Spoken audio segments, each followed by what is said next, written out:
No one, in that dim, smoky saloon that night, knew they were sitting next to the man who once made the entire western desert tremble. A thin, quiet figure, slowly sipping a cheap glass of whiskey while enduring the cruel laughter of drunken cowboys. He did not respond. To him, silence was the sharpest weapon, cold as steel, heavy as judgment. Laughter echoed through the Black Ace saloon, drowning out the broken notes of an old piano. It was the year 1884, and the town of Copper Ridge still lived under the boot of the ruthless outlaw Victor Kane and his gang. He ruled like an uncrowned king. Every saloon, every street, every soul bowed before him. But that night, something in the air shifted. In the corner sat the silver-haired man now known as Elias Granger, 68 years old, staring quietly at his empty glass. His skin was sunburned, his hands rough and scarred, his eyes deep as an abyss. When Victor Kane swaggered over, grabbed the bottle, and poured it over Elias's head, the gang burst out laughing. "Welcome to hell, old man," Kane sneered. "This town belongs to me." Elias did not move. He only looked at his glass calm, unnervingly calm. The silence stretched, then spread, until even the air seemed to hold its breath. One of the henchmen murmured, "Boss, there's something strange about his eyes." Kane squinted, ready to mock him, until Elias looked up. That gaze cold, lifeless, the kind only found in men who have stared death in the eye and always walked away alive. Before you find out why a 68-year-old man became the nightmare of 25 gunmen, take a second to hit that like button. Subscribe to the channel and tell me where you are watching from: the United States, Canada, the United Kingdom, or Australia. I truly want to know where in the world my audience comes from. Copper Ridge was a patch of land forgotten by God, but remembered vividly by the devil. 3 dusty dirt roads, 1 bank, 1 church without a priest, and a saloon whose lights never went out. Victor Kane and his Black Wolf gang ruled this place like a living hell, taxing, stealing, killing for pleasure. 2 years earlier, he burned down the sheriff's office and hung the mayor from the telegraph pole. Since then, no one dared lift their head. Until the day Elias Granger arrived. He came in silence, carrying only an old saddlebag and a worn hat, renting a small room from the widow Nora Henson. When she asked where he came from, Elias simply answered, "From a place that no longer exists." That night at the saloon, the men were loud and drunk. A big brute named Razorjack noticed Elias, snatched his hat, and spat into his plate. Elias just looked at him, his eyes cold as ice. "I came here," he said slowly, "to settle an old debt." Then, the whole saloon erupted in laughter, but it did not last long. When Elias stood up to leave, he turned back and looked at each face, memorizing every detail like a man writing a death sentence. Outside, the desert wind howled. Someone whispered, "My God, we just looked into the eyes of death." People whispered, "Who is that old man?" But no one knew the answer.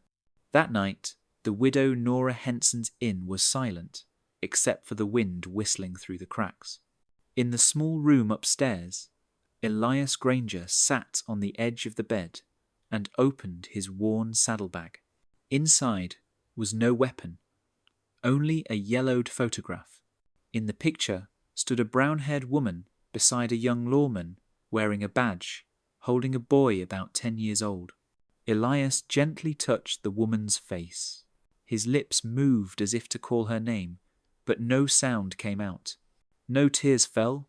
He had run out of tears since the year 1871. That was the year his house was burned down. His wife and son perished in the flames. The culprits, a railroad law gang, hired to clear land, led by Marcus Slade, the man who gave the order to burn the house while the family slept. Elias hunted them for 3 years, one by one, and none of them died quickly.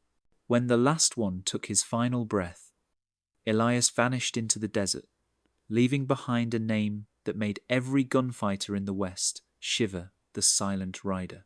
16 years later, a dying man knocked on his cabin door in the snowy mountains.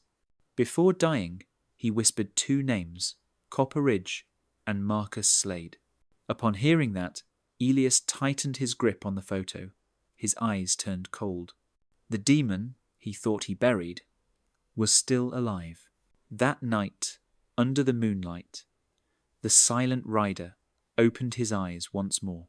Dawn blazed across Copper Ridge, sunlight cutting through red dust, making the whole town look as if it were on fire. Elias Granger woke before sunrise. He stretched his shoulders, bones cracking, then walked downstairs where Nora Henson was brewing coffee. "Could not sleep?" she asked, her voice trembling slightly. Elias took a sip of the thick, black coffee. "I rarely sleep peacefully," he said, "but I survived another night." Lo, through the window, he saw Victor Kane's men collecting protection money. A huge man called Ox punched the owner of the general store to the ground for being short a few coins. Blood stained the dirt road, and no one dared step forward. Nora's voice shook. "Do not interfere, Mr. Granger. They kill for fun." Elias set his cup down. His eyes turned to ice. "I know. I used to be like them." He stepped outside, thin but steady. Ox turned and barked. "Hey, old man, do you know who you are talking to?" Elias met his gaze, calm and level. Yes, a man who is about to die. The whole street fell silent. Inside the saloon, Marcus Slade, the man who burned his house, looked up through the window. When he recognized that face, his glass slipped from his hand. The blood drained from his cheeks. 16 years of hiding dissolved into smoke. The man he thought had died in the fire now stood in the sunlight, alive, staring right at him. On the dusty street, Elias Granger faced Ox, the giant who was still grinning. But the grin vanished when Victor Kane appeared at the saloon door, frowning. "What the hell is going on here?" he growled. "This old man stuck his nose into my business, boss," Ox replied, gun still in hand. Kane glanced at Elias, a frail old man, unarmed, coat frayed at the shoulders, eyes cold enough to freeze the soul. "Are you looking to die, old man?" he sneered. Elias replied slowly, "I am not looking for death. I am looking for a man." "Who?" "Marcus Slade." The air turned heavy. Men around them took a step back. Kane frowned and lied smoothly. "Never heard of him." "Oh, you have," Elias said, his voice low but steady. "And he knows me." Just then, Marcus Slade stepped out, face pale as wax, his hand trembling on his holster. "Elias Granger, I thought you were dead." Elias stared at him. "I was, until I found out you were still alive." End. Kane turned to Marcus, annoyed. "You know this old man?" Marcus swallowed hard. "He is the Silent Rider." That name sliced through the air like a blade. The gang froze. Kane forced a nervous laugh. "A legend drunk men tell." Elias did not even look at him. His gaze stayed locked on Marcus. 25 men in your gang," Elias said quietly. "Not many. I have killed more, for less." The smile on Kane's face disappeared. Before walking away, Elias said softly, "Tomorrow at dawn, Main Street, you, me, and Marcus. May God have mercy on whoever survives." Before sunrise, Copper Ridge held its breath. No one stepped outside. Windows shut tight, curtains drawn. On the main street, only the wind moved, swirling red dust around the slow footsteps of Elias Granger. He wore a long, dark brown coat. 2 revolvers hung at his sides, steel gleaming under the dawn's first light. Each step sounded like a countdown to judgment.